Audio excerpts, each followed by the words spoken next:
어느 날 예수님께서 제자들과 함께 예루살렘으로 올라가고 계셨습니다. 오늘 본문에서 있죠. 32절 올라가는 길에 예루살렘 갈 때는 항상 올라간다는 말을 표현합니다. 왜냐하면 예루살렘은 높은 지대에 있거든요. 그래서 항상 유대 광야에서나 또 골짜기에서 산지 쪽으로 올라가야 있는 곳이 예루살렘이에요. 그래서 항상 예루살렘으로 갈 때는 올라간다는 표현이 있습니다. 아, 갈릴리 지역에서 사역하시다가 이제 예루살렘으로 올라간다고 표현했으니까, 그런데 한 장만 넘어가 보시면 46절에는 그들이 여리고에 이르렀더니 이랬고, 11장 1절에 보면 예루살렘에 가까이 왔다 이랬으니까 예수님께서 갈릴리 지역에서 요단 골짜기를 따라 남쪽으로 내려오다가 여리고에서 예루살렘 올라가는 길로 갔겠구나, 이렇게 추정이 됩니다. 그래서 이렇게 내려오셨겠구나, 이게 추정이 되는데, 언제 가고 있었습니다. 아무튼 예루살렘으로 가고 있었는데 예수님께서 앞서 가셨다. 그리고 예수님을 따라오던 제자들은 두려워하며 따라갔다. 두려운 일이 있었던 것 같습니다. 예수님께서 가끔 그런 말씀하셨거든요. 예루살렘에 가면 어려운 일을 당할 거고 난 죽을 거고 뭐 이런 일들 얘기하셨던 것이 기억났는지 안 났는지 아무튼 제자들은 두려워했습니다. 저는 이 말씀 참 좋습니다. 기분 좋은 말입니다. 보세요. 예수님께서 두려워하는 사람들 가운데 앞서 가셨고 또 예수님 제자들은 그를 뒤따라 가셨다. 정말 좋은 말씀이죠. 예수님은 우리를 목적지까지 정확하게 인도하실 분이시고 또 우리를 잘 아시는 분이세요. 그래서 주님 따라가면 틀림없이 목적지에 도달할 수 있겠구나라고 하는 믿음이 있습니다. 참 좋습니다. 앞서가시는 하나님, 이런 말씀 정말 좋습니다. 우리의 인생도 그렇겠구나 이런 생각이 듭니다. 한 번도 가보지 못한 길, 그리고 걸어가면서 계속 두려운 길, 그 길을 앞서가시는 분이 계세요. 그분은 틀림이 없으실 겁니다. 그리고 정확하게 우리를 데리고 가실 것입니다. 그분이 예수님이세요. 예수님을 앞서 세우고 가는 이 인생길, 얼마나 안심이 되는지 모릅니다. 예수 없이 살아가는 인생 얼마나 힘들까, 얼마나 외로울까, 얼마나 걱정이 많을까, 이런 생각도 해볼 수 있습니다. 또 이 말씀을 통해서 난 혼자가 아니구나, 내 앞서 가시는 분이 계시구나, 이런 생각도 들 수 있고, 또 리더는 항상 앞서가니까 남이 못 보는 것을 보는 사람이겠구나, 이런 생각도 해보았습니다. 따라오는 사람들은 못 봅니다. 리더는 앞에 가기 때문에 앞에 있는 것을 볼 수 있고, 그러니까 리더와 따르는 자들과 대화가 통하지 않을 때도 많겠구나, 이런 생각도 해봅니다. 왜냐하면 제일 앞에 서 있으니까 앞에서 무슨 일이 있는지 리더만 볼 수 있으니까, 뭐 이런 생각도 해볼 수 있었습니다. 어찌됐든 예수님은 앞서가시고 뒤따랐던 제자들은 두려워하며 쫓아갔다, 이렇게 쓰여 있습니다. 그때 예수님께서는 입을 열어 12제자들에게 자신이 당할 일을 말씀하셨습니다. 13절 보세요. 보라, 우리가 예루살렘으로 올라가노니 인자가 대제사장들과 서기관들에게 넘겨짐에 그들이 죽이기로 결의하고 이방인들에게 넘겨주겠고 그들은 능욕하며 침뱉으며 채찍질하고 죽일 것이나 그는 3일 만에 살아나리라 하시니라. 자신의 얘기를 지금 하고 계시는 것입니다. 대제사장과 서기관들에게 넘겨지게 되고 그들이 나를 죽이려고 결의하고 이방인들에게 넘겨줄 거야. 유대인들을 사형할 수 있는 권한이 없었습니다. 그래서 로마의 부름을 받고 그 지역을 통치하던 통치자, 그러니까 본디오 빌라도에게 예수를 넘겨주고 그리고 그 로마의 사형 집행 제도를 통해서 사형시킨다는 그 얘기입니다. 그래서 이방인들은 본디오 빌라도를 말하는 것입니다. 넘겨주고 또 어려움을 당한 후에 죽을 것이다, 이렇게 주님이 말씀하셨습니다. 이 말씀을 통해서 우리는 또 하나 알 수 있는 사실은 예수님의 십자가 순환과 십자가에서 죽으심은 어떻게 갑자기 생겨난 사고가 아니라 하나님의 작정 가운데에 이루어진 사건이었구나라는 것을 알 수 있습니다. 그러니까 또 안심이 돼요. 예수님의 십자가 사건은 영웅으로서의 죽음이 아니라 죄인으로서의 죽게 될 것을 주님은 말씀하고 계셨습니다. 예수님께서는 이처럼 이제 예루살렘으로 가는 이 길이 나의 인생의 마지막 길임을 말씀하셨습니다. 예수님의 이 말씀이 끝나자 난데없이 세베대의 아들 야고보와 요한이 죽게 나와 이런 말을 하게 됩니다. 선생님, 무엇이든지 우리가 구하는 바를 우리에게 하여 주시기를 원합니다. 우리가 뭔가 얘기할 텐데 꼭 들어주셔야 돼요. 그러자 예수님이 그래? 너에게 무엇을 하여 주기를 원하냐? 라고 한번 말해보라고 말씀하셨습니다. 야고보와 요한은 이렇게 얘기했습니다. 여짜오되 주의 영광 중에 우리를 하나는 주의 우편에 하나는 좌편에 앉게 해 주십시오. 이렇게 갑자기 느닷없이 이런 얘기를 했습니다. 그런데 이렇게 얘기하는 것은 느닷없는 얘기가 아니고 우리가 이미 살펴본 것처럼 마가복음 9장에서 변화산 사건에서 변화산에서 예수님의 영광스러운 모습을 본 분들이 야고보와 요한과 베드로였죠. 그러니까 그것을 지금 기억하는 겁니다. 주의 영광 가운데에 주님의 영광 가운데 있을 때 우리를 좀 기억해 주십시오. 우리를 좌우편에 앉게 해 주십시오. 이 말은 사실은 느닷없는 얘기가 아니고 지난주 우리 본문에서 슬픈 마음을 가지고 돌아갔던 부자 청년 관리에 대한 얘기를 우리가 지난주에 살펴봤죠. 그래서 부자가 천국에 들어가는 것은 낙타가 바늘귀로 들어가는 것보다 더 어렵다 이렇게 말씀하시면서 구원의 어려움을 주님 말씀하시자 베드로가, 여러분 눈으로 보세요. 지난주 본문에 보면 28절에서 베드로가 여짜와 이르되 보소서 우리가 모든 것을 버리고 주를 따랐나이다 라고 얘기하면서 베드로는 자신 있게 우리는 버리고 주님을 쫓았습니다 이렇게 얘기를 했습니다. 그러자 예수님께서 내가 진실로 너에게 말하는데 나와 복음을 위하여 집이나 형제나 자매나 어머니나 아버지나 자식이나 전토를 벌인 자는 이런 영생을 받게 될 거야 이렇게 말씀하셨죠. 그런데 28절과 29절의 사이에 사실 주님이 하신 말씀이 또 한 가지 있었습니다. 그래서 마태복음 19장 28절에 기록되어 있는데 마가는 그것을 빼놓았어요. 왜냐하면 마가복음은 이방인을 위한 복음서였기 때문에 굳이 유대인들에 대한 얘기를 할 필요가 없었거든요. 근데 그때 무슨 얘기를 했냐 하면 마태복음 19장 28절에 보면 이런 말씀이 있었습니다. 인자가 자기 영광의 보좌에 앉을 때 나를 따르는 너희도 12보좌에 앉아 이스라엘 12지파를 심판하게 될 거야. 이 말씀을 하시고 그 다음에 나를 위해서 집이나 형제나 자매나 전토를 벌인 이런 얘기를 하셨거든요. 그걸 지금 기억한 겁니다. 예루살렘으로 가면 주님의 사명이 완수가 될 텐데 그때 주의 영광이 있을 것이고 주의 영광 가운데에 12보좌에 앉아서 우리 제자들이 12지파를 다스리게 될 것인데 야고보와 요한 우리 두 사람은 예수님의 좌우편에 앉아서 가장 큰 권세를 가진 자로 우리를 세워주십시오 이렇게 이제 청탁한 내용입니다. 그러니까 야고보와 요한이 충분히 그렇게 말할 수 있었습니다. 그런데 마태복음에는 이 야고보와 요한의 청탁이 야고보와 요한의 어머니가 그랬다고 그랬거든요.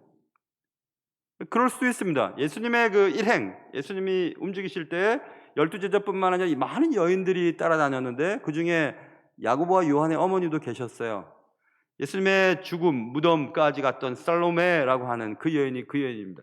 그러니까 세베대의 아내죠. 그러니까 야고보와 요한의 어머님인 그 살로메가 누구냐면 마리아, 예수님의 어머님 마리아의 자매지간이에요.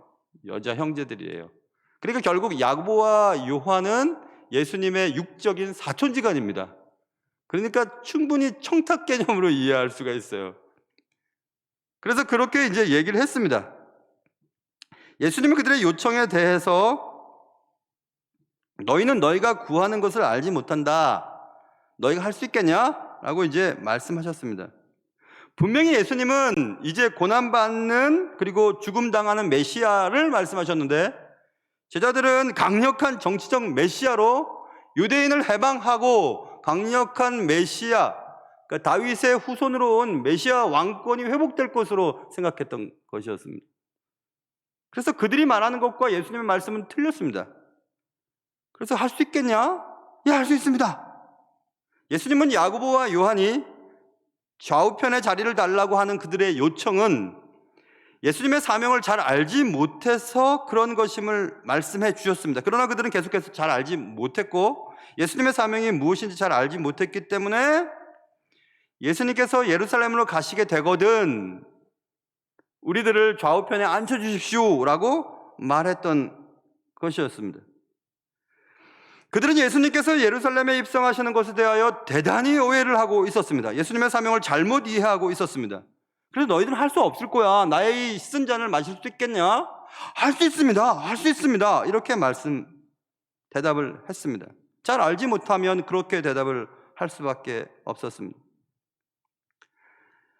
예수님께서 예루살렘에 가서 고난을 받고 십자가를 지고 죽고 그런다는 사실을 지금 이것만 말씀하신 게 아니고 여러 번 말씀하셨어요. 사실은 여러분 8장 31절에도 인자가 많은 고난을 받고 장로들과 대제사장들과 서기관들에게 버림받아 죽임을 당하고 사흘 만에 살아나야 할 것을 비로소 그들에게 가르쳐 주셨습니다. 나 죽을 거야. 그리고 살아날 거야. 이 얘기 하셨고 9장 31절에도 이는 제자들을 가르치시며 또 인자가 사람들의 손에 넘겨져 죽임을 당하고 죽은 지 3일 만에 살아나리라는 것을 말씀하셨기 때문이더라. 주님이 계속 말씀하셨어요. 틈만 나면. 분명히 말씀하셨음에도 불구하고 그들은 잘못 알고 있었습니다. 왜 그랬을까? 왜 그랬을까? 그들은 듣고 싶은 말만 들었던 것입니다. 분명히 예수 그리스도를 통하여 능력 있는 저분을 통하여 뭔가 잘되고 대단한 권세를 자신들도 누릴 수 있을 것으로 생각했습니다. 어머님이 사춘기 아들이나 딸에게 너 좀 잘 들어, 내 말 좀 잘 들어 말할 때 그 잘 들어란 말은 안 들어서 그런 게 아니라 말은 했는데 듣긴 들었는데 그대로 행동하지 않았기 때문에 그때 잘 들어 이런 말 하죠. Hear me, hear me. 내 말 들려? 이거 봐. Listen to me. 내 말 좀 들으라고. 이 말은 틀린 말입니다. 예수님의 말씀을 여러 번 들었지만 예수님의 말씀의 의미를 잘 못 알아들었습니다. 그걸 지금 말하는 겁니다. 성경을 우리가 아무리 읽어도 성경에서 말씀하시는 참된 의미를 못 알아듣는 경우들도 참 많이 있습니다. 제가 우리 부목사님들과 어차피 목사의 정체성은 설교거든요. 설교 때 목사의 인격이나 또 지적 수준이나 신학의 지평 같은 것이 다 드러나게 되어 있습니다. 설교 들어보면 알아요. 그래서 제가 우리 부목사님들과 그런 얘기 고민들을 많이 나누고 그럴 때마다 제가 가끔씩 그런 얘기 합니다. 성경을 읽고 말씀을 전할 때 자신이 전할 제목이나 주제를 정해놓고 성경에서 그것을 따서 증명하는 그런 방식을 취하지 않도록 성경을 읽고 성경에 있는 말씀을 그냥 받아들이도록 이렇게 하라고 얘기했습니다. 그래서 언젠가 아주 오래전에 읽은 C.S. 루이스의 문학 비평에 관한 작은 소책자 중에서 활자나 어떤 논문이나 문학 작품을 읽을 때 그 문학 작품을 읽는 독자가 그 활자를 수용하는 것과 그 문자를 사용하는 것에 대한 차이를 잠깐 써놓은 글을 제가 읽어보면서 제가 느낀 점이 있어요. 설교자도 하나님의 말씀을 이렇게 받아들여야지, 수용해서 전달해야 될 텐데 자신이 갖고 있는 어떤 생각들에 맞춰서 하나님의 말씀을 사용해서 전달하면 안 되겠구나. 그거 주의해야 되겠다. 이런 얘기를 가끔씩 제가 했습니다. 지금 이 제자들은 자신들이 예수 그리스도를 쫓아서 원하는 것들을 얻겠다고 하는 어떤 그 목표를 가지고 그것들만 듣는 겁니다. 그러니까 주님의 말씀이 안 들리는 거예요. 주님이 하신 말씀을 안 들으려고 하는 것입니다. 많이 들었지만 안 듣는 겁니다. 안 들린 것입니다. 자신의 뜻에 하나님의 말씀을 사용했던 것입니다. 우리도 마찬가지예요, 여러분. 수십 년 동안 설교를 듣고 수십 년 동안 하나님의 말씀을 읽었지만 자신의 어떤 관점과 자신의 경험, 자신의 어떤 생각들, 자신의 갖고 있는 어떤 필터들이 있잖아요. 전제를 가지고 성경을 보면 잘 안 들려집니다. 성경에서 말씀하는 것들이 잘 안 들려요. 나 옛날에 들은 거 이런 거 아니었는데 안 들으려고 그럽니다. 지금 제자들에게 이런 현상이 일어나게 되었습니다. 예수님의 사명은 인간들의 죄를 대신 짊어지고 죽는 것이 예수님의 사명이라고 여러 번 말씀하셨습니다. 근데 안 들었습니다. 그게 들리지 않았습니다. 적어도 마가복음에 나오는 예수님의 이 땅에 오신 목적은 마가복음의 저자인 마가가 한 3번 정도 우리에게 힌트를 주거든요. 마가복음을 시작할 때 마가복음 1장 38절에서 이렇게 정확하게 말씀하셨습니다. 예수님의 하신 말씀을 빌어서 1장 38절을 보시면 이르시되 우리가 다른 가까운 마을들로 가자. 거기서도 전도하리니. 그 다음 보세요. 내가 이를 위하여 왔노라. 분명히 주님 말씀하셨어요. 내가 이것 때문에 왔다고. 이건 뭐냐 하면 거기서도 전도하리니. 전도라고 번역했지만 사실은 그 헬라 성경과 또 여러분 영어 성경 갖고 계시면 I can preach there also 이렇게 돼 있어요. 내가 거기서도 설교해야만 해. 설교하려고 하는 거야. 설교할 수 있어. 그러니까 설교에 대한 부분이에요. 주께서 이 땅에 오신 것은 하나님의 말씀을 전파하여서 설교해서 그 설교 말씀을 듣고 구원받게 하기 위해서 오셨다는 것입니다. 그것이 주님의 오신 목적이에요. 2장에 보면 2장 17절에도 주님이 오신 목적을 설명하고 있는데 2장 17절 예수께서 들으시고 그들에게 이르시되 건강한 자에게는 의사가 쓸데없고 병든 자에게라야 쓸데있느니라. 나는 의인을 부르러 온 것이 아니요 죄인을 부르러 왔노라. 주께서 오신 목적은 죄인을 부르러 왔다고 말씀하고 있어요. 그러니까 죄인을 살리는 것이 주님의 오신 목적이었다고 지금 말씀하고 있죠. 그리고 오늘 본문에 마지막 45절에 인자가 온 것은 주님 오신 목적은 섬김을 받으려 함이 아니라 도리어 섬기려 하고 보세요. 자기 목숨을 많은 사람의 대속물로 주려 함이니라. 대속물은 리뎀션, 이것은 자기를 무엇인가 값어치 있는 것들을 대가를 지불하고 되돌리는 것입니다. 회복하는 것입니다. 사는 것입니다. 그러니까 희생을 전제로 하는 것이에요. 손해를 전제로 하는 것입니다. 죽음을 전제로 해서 살리는 것입니다. 그것 때문에 왔다고 주님이 여러 번 여러 방식을 통해서 말씀하셨지만 주님이 오신 목적을 잘못 알고 있는 겁니다. 왕권을 회복하고 권세를 누리고 자유를 얻게 하는 것, 물리적인 자유, 육체적인 자유를 누릴 것이라고 그렇게 믿었던 것이었습니다. 잘 알지 못했습니다. 대속은 희생을 전제로 하고, 그래서 희생은 sacrifice라고 하죠. sacrifice 번트라고 하는 희생 번트라고 하는, 야구를 아시는 분은 아시겠지만 야구의 희생 번트는 앞에 나가 있는 주자를 한 주를 보내는 것이 목적이에요. 그 목적을 위해서 번트를 내는 것입니다. 그런데 희생 번트를 하는 자가 자기도 살려고 번트를 내다 보면 자기도 죽고 앞에 있는 주자도 죽게 만드는 경우들이 많이 있습니다. 그럼 막 혼이 나죠, 감독한테. 그것입니다, 여러분. 희생 번트예요. 희생. 나는 희생을 해서 누군가를 살리기 위해서 왔다는 것입니다. 그러기 위해서 unconditional love, 무조건적인 사랑이 필요했죠. 무조건적으로 죽는 겁니다, 우리를 살리기 위해서. 그래서 주님은 사랑과 희생과 그리고 구속, 대속, 그것이 주님의 이 땅에 오신 목적이었거든요. 그런데 그것과 상관없이 제자들은 딴 생각하고 있었습니다. 혹시 우리의 신앙생활이 그런 것은 아닌지 한번 생각해 보세요. 나는 그런 예수님을 정말 잘 쫓아가고 있는 것일까?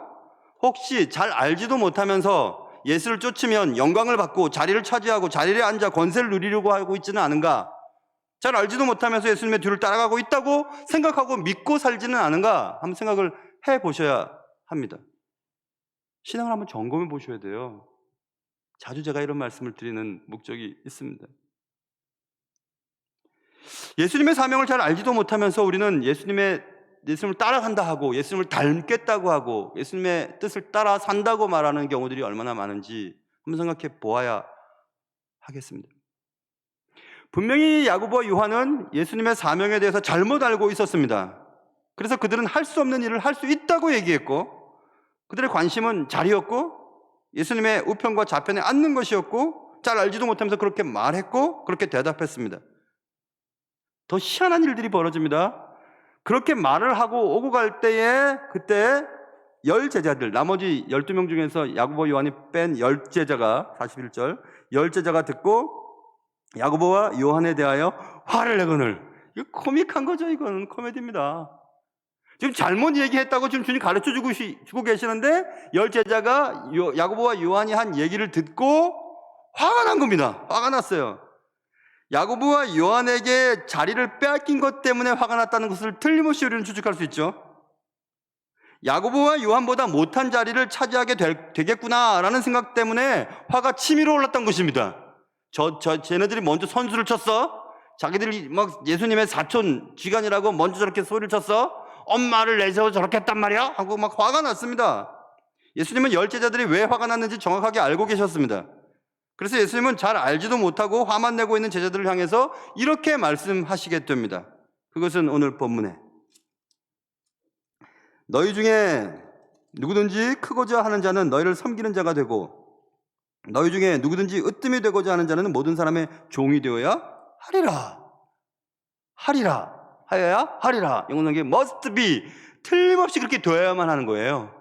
너희 크고 싶어? 높아지고 싶어? 그럼 낮아져야 돼. 섬겨야 돼. 틀림없이 그렇게 해야만 돼. 그렇게 안 하면 안 돼. 이렇게 말씀하셨어요. 얼마나 놀랐겠어요. 서로 막 큰 자리에 차지하고 높은 자리에 차지하고 주님 곁에 차지하고 권세를 누리려고 막 그렇게 했을 때 네가 왜 뭐 그 자리를 차지하고 막 싸우고 있는 그들에게 아니 크고 싶은 거야? 크고 싶으면 낮아져야 된다니까. 섬기고 싶어? 섬김을 받고 싶어? 그러면 섬겨야 된다니까. 이렇게 지금 말씀하셨습니다. 예수님이 이 문제에 대해서 여러 번 말씀하셨습니다. 9장 33절부터 35절까지, 10장 13절부터 16절까지 하찮게 보이는 어린아이들 데려다가 이 어린아이와 같지 않으면 천국에 들어갈 수 없어 말하고, 이 어린아이를 섬겨야 돼. 이렇게 하면 낮아져야 돼. 섬겨야 돼. 이렇게 여러 번 말씀하셨거든요. 근데도 안 들었습니다. 들리지 않았어요. 그래서 높아지려 했습니다. 커지려고 했습니다. 누가 큰지 싸웠습니다. 길거리를 걸어가다가도 누가 큰지 다투었습니다. 지금 예루살렘으로 입성하는 그 마지막 길에서도 이 제자들은 잘못 알고 있었습니다. 영광 얻으려고 했습니다. 제자들에게 있어서, 아니 우리 모두에게 있어서 누가 큰가에 대한 이런 문제는 평생토록 우리에게 반복되고 쉽게 해결되지 않을 문제입니다. 야고보와 요한이 그렇게 얘기를 하고 10명의 제자들이 화를 냈다 했죠. 그 10명의 제자 가운데는 베드로가 있었죠. 베드로는 먼저 나서기 좋아하고 막 화도 잘 내고 이런 사람인데 여기는 잠잠합니다. 조금씩 베드로가 변해가고 있다는 것을 느낄 수 있습니다. 왠지 아세요? 베드로가 부활하신 주님을 만난 후에 그가 베드로 전후서를 쓰는데 베드로전서 5장 1절부터 이런 얘기를 합니다. 베드로가 너희 중 장로들에게 권하노니 나는 함께 장로된 자요 그리스도의 고난의 증인이요 나타날 영광에 참여할 자니라. 너희 중에 있는 하나님의 양무리를 치되 억지로 하지 말고 하나님의 뜻을 따라 자원함으로 하며 더러운 이득을 위하여 하지 말고 기꺼이 하며 맡은 자들에게 주장하는 자세를 하지 말고 양무리의 본이 되라. 그리하면 목자장이 나타나실 때 시들지 아니하는 영광의 관을 얻으리라. 기가 막힌 얘기를 합니다. 장로로서 혹은 누구를 이끄는 자로서 뭘 해야 되냐면 어떤 이득을 위해서 하지 말고 그들을 이끌려면 본을 보여, 본을. 이렇게 말을 했습니다. 여러분, 우리가 예수님을 따라 산다고 하면서 잘 알지 못하는 것들이 참으로 많습니다. 우리는 예수님을 믿음으로, 아니 예수님을 믿는 믿음을 이용 혹은 사용함으로 우리의 위치를 혹은 가치를 혹은 우리의 품격을 높이려고 했던 적은 없었을까 한번 생각해 보시기 바랍니다.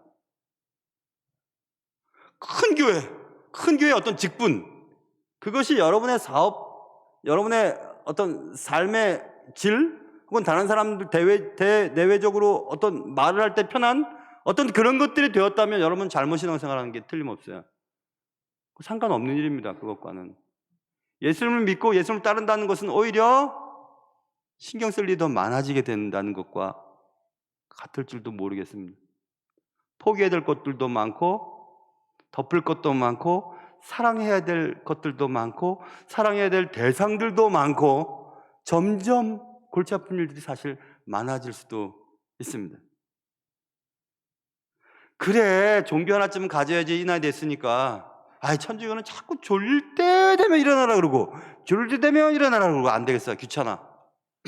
절은 또 차 타고 또 산에 가야 되고 겨울에는 추워. 추워. 그래, 기독교가 괜찮겠어. 기독교는 가까운 데 있고 가면 말이야 다 환영해주고 편하잖아. 그래 그것도 괜찮겠어. 나는 안 가더라도 애들은 보내면 좋겠지. 그래도 교회 애들 보내면 애들은 그 나쁜 짓에 빠지진 않겠지.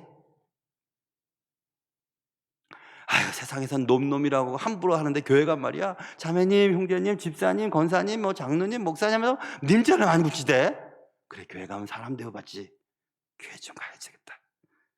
님이라고 불러주니까 그것도 듣기 좋고 적당히 조용히 계속 다니기만 하면 때가 되면 집사님도 붙여주고 때가 되면 장로도 붙여주고 그러대. 그래, 저 정도 교회에 다녀서 저 정도 교회에 직분을 가지면 나 저 정도 교회 다니는 사람이라고 얘기하고 명함에 찍고 다니면서 이러니까 내 말 좀 믿어달라고, 우리 물품 써도 된다고 이렇게 얘기하고 사업에 도움이 될지도 몰라.